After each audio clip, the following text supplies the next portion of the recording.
इस बीच modern Nostradamus कहे जाने वाले ब्राजील के एथोस सलोमे ने दावा किया कि इलॉन मस्क तीसरा विश्व युद्ध करवा सकते हैं।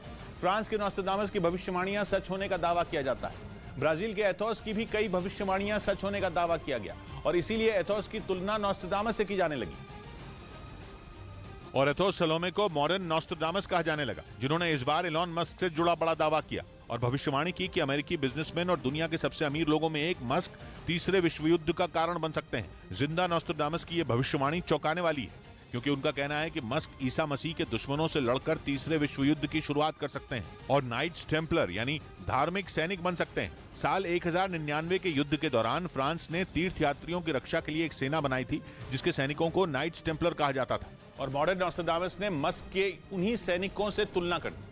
पश्चिमी मीडिया ने दावा किया कि रूस के ऑर्थोडॉक्स चर्च के फादर सिरिल ने लोगों को मस्क से सावधान रहने को कहा था,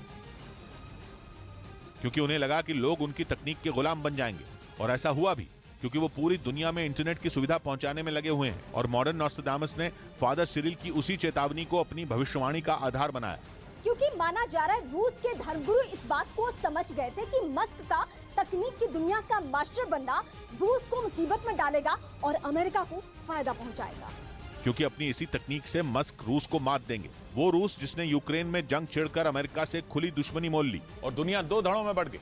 वैसे ब्राजील के एथोस सलोमे ये कह चुके हैं कि यूक्रेन जंग तीसरे विश्व युद्ध का पहला पड़ाव है और अब तो वो उस शख्स का नाम भी बता रहे हैं जिसकी वजह से तीसरा विश्व युद्ध होगा,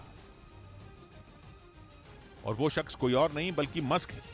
एथोस ने दावा किया कि उन्होंने कोरोना से लेकर ईरान में नरसंहार तक की भविष्यवाणी की थी, जो सच साबित हुई। ऐसे में उनकी नई भविष्यवाणी पर लोगों को संदेह नहीं करना चाहिए, क्योंकि मस्क एक ताकतवर इंसान है और अपनी तकनीक से दुनिया को उलट पुलट करने का दम रखते हैं। इसलिए उनकी वजह से तीसरा विश्व युद्ध होना कोई बड़ी बात नहीं है, क्योंकि रूस के धर्मगुरु पहले से उनकी ताकत से घबराए हुए हैं और अब तो जिंदा नॉस्ट्राडामस उनके धार्मिक सैनिक बनने का दावा कर रहे हैं, जो अपनी तकनीक की ताकत से तीसरे विश्व युद्ध की शुरुआत कर सकते हैं। इधर सूत्रों के मुताबिक दिल्ली के उपराज्यपाल वीके सक्सेना ने मुख्यमंत्री अरविंद केजरीवाल को जल्द बैठक के लिए समय देने से इनकार कर दिया और इसकी वजह 13 जनवरी तक उनके व्यस्त रहने को बताया गया। एक दिन पहले उपराज्यपाल वीके सक्सेना ने अरविंद केजरीवाल को दिल्ली के मुद्दों पर चर्चा करने के लिए न्योता दिया था, जिसके बाद केजरीवाल ने उनसे मिलने का वक्त मांगा था।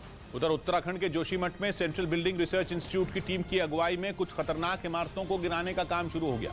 होटल को गिराने की कार्रवाई के लिए बद्रीनाथ हाईवे को भी बंद कर दिया गया और सेंट्रल बिल्डिंग रिसर्च इंस्टीट्यूट के अधिकारियों ने इमारतों को गिराने की योजना पर काम शुरू कर दिया। अधिकारियों की कोशिश ये है कि इमारतों को गिराने में नुकसान कम से कम हो। बिल्डिंग के स्ट्रक्चर को देख रहे हैं और उसके बाद ये फैसला लिया जाएगा कि कैसा इंपैक्ट रहेगा, किस तरीके का कंट्रोल्ड डेमोलिशन यहाँ पर किया जाना है। जोशीमठ के 2 होटल की पहचान खतरनाक इमारतों के तौर पर की गई थी।